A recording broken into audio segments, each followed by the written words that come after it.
Welcome back to another episode of Rock Boys Football. 5 breakout candidates for this Texas A&M program heading into the 2024 season. In the last month, we've been talking a lot about the transfers coming into this program, and I feel like largely the college football world sees guys like Evan Stewart and Walter Nolan hit the transfer portal and kind of assume that Texas A&M doesn't have any young talent coming up their ranks from that 2023 team. And you start taking a look at this depth chart and you start to realize how much young talent is on this team in 2023 and is still on this team heading into 2024. Want to highlight some guys that I think are primed to have breakout years in 2024. Extremely excited to get into this one. Before we do, just want to say thank you to you guys and a massive shout out to the Texas A&M fans. Many of you guys know I've had a blast talking this program since Mike Elko has taken this job, covering the transfer portal, covering the high school recruiting trail, talking about position deep dives. Can't thank you guys enough for all the support you guys have shown. If you guys do enjoy the content, consider subscribing to the channel. And more importantly, I have 5 players on this list. The hardest part about doing this episode was only talking about 5 players. I left some guys off. Would love to hear from you guys, some guys that I might be sleeping on that I need to add to the notebook. So let me know your breakout players in the comment section. And without further ado, let's get into this one. And a guy that I think is just really flying under the radar, and I don't see a ton of Texas A&M fans talking about, is Dalton Brooks. And to prep this, I went back, watched that Oklahoma State game where you saw a lot of young players get a lot of playing time in that bowl game. Dalton Brooks was absolutely phenomenal, and he did not look like a true freshman out there playing. You talk about true freshmen and what you normally expect, kind of lost. Maybe the instincts weren't there. Dalton Brooks' football IQ is absolutely through the roof. I think he combines that with really, really good athleticism. He has that length. You talk about guys like Jaden Hill. You talk about all the transfers that they brought in that defensive back room. A guy like Dalton Brooks, I could certainly see winning that nickel position heading into the 2024 season, even playing that back end as kind of a box safety. I'm a massive fan of Dalton Brooks. I think he needs to clean up the tackling a little bit, but that's kind of expected as a true freshman playing as much as he did towards the back half of the season.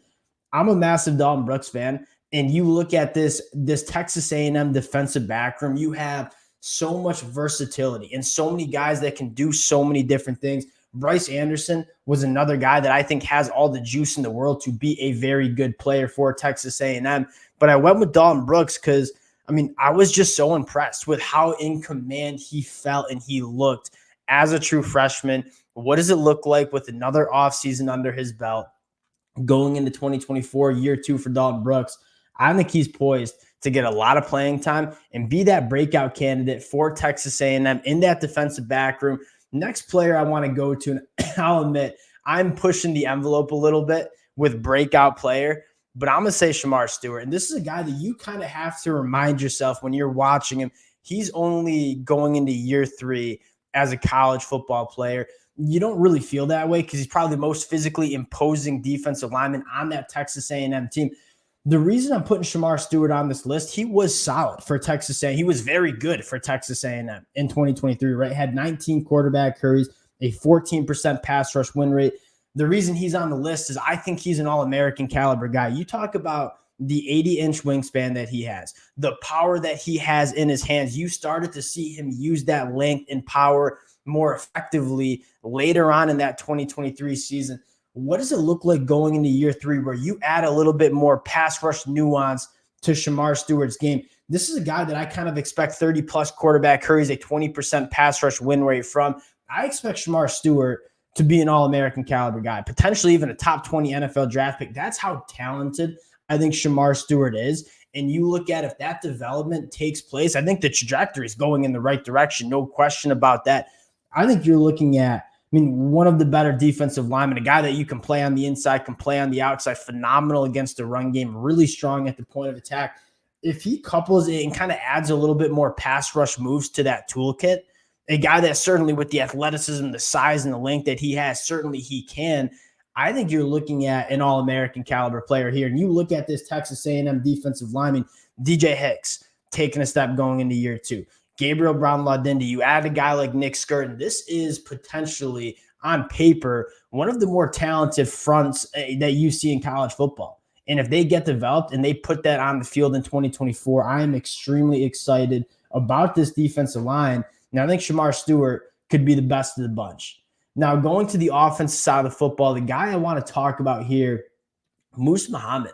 And I think this is finally his opportunity to really break out onto the scene for Texas A&M. He kind of had a coming out party in 2022, but didn't get as much work in 2021. And you saw Moose Muhammad, one, struggling with some injuries, but more importantly, just an offense that didn't really utilize Moose Muhammad and his skill sets. And that's kind of why he makes the list for me. You have a lot of wide receivers to be excited about, right? Noah Thomas, Jahdae Walker, guys that have a ton of talent.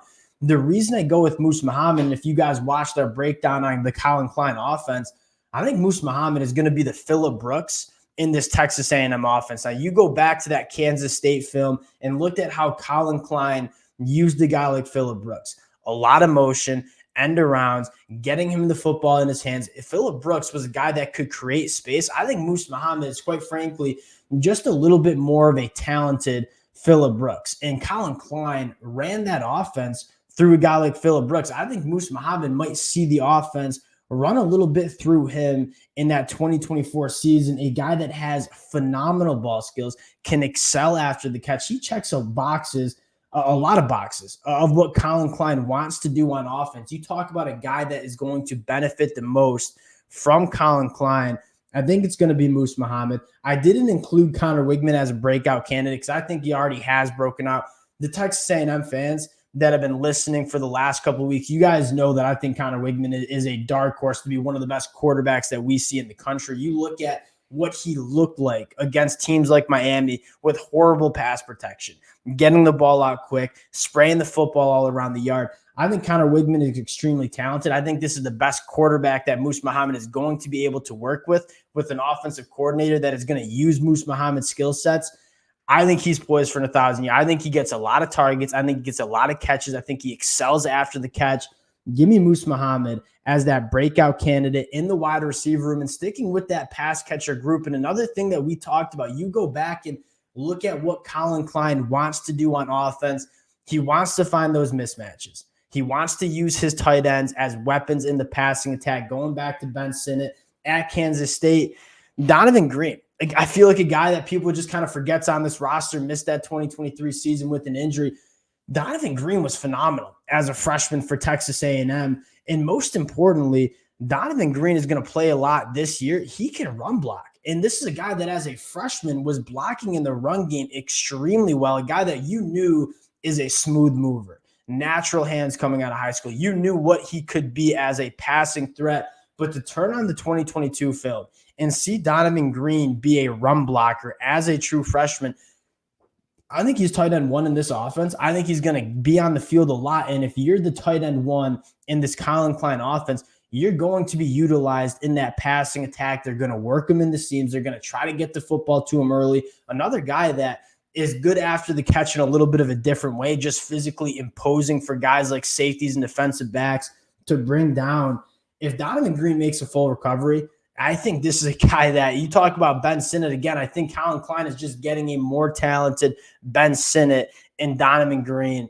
I think Donovan Green's poised for a massive year. Really excited about what he brings to the table. The last guy I want to talk about, and again, I kind of sticking with the trend of looking at Colin Klein, what he wants to do on offense, and then finding the players that are going to excel in this scheme. And I think it's going to be the second-year running back, Ruben Owens, a guy that I absolutely love coming out of high school, really was good as a freshman. Why I'm going with Ruben Owens out of that talented running back room is what Ruben Owens can do in space. This is a guy that has a 10-7, 100-meter dash, is extremely elusive in space. You look at Kansas State and what Colin Klein wants to do with that rushing attack. One, they're going to want to run the football a lot. But more importantly, they're going to want to get their running backs in space. A lot of off-tackle runs, a lot of runs to the perimeter. I look at this running back room and say, what running back is most suited to run that style?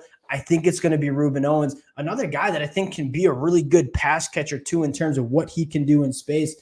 Ruben Owens, one, just a ton of juice when it comes to being an open field guy. Straight line speed's there. very elusive at the second level, and a guy that can be a pass catcher as well. The one thing I think you want to see him take a jump in, again, as a true freshman, you kind of expect some of those growing pains, is being a little bit more of a physical running back, having a little bit more contact balance, being able to absorb some contact, bounce off tackles.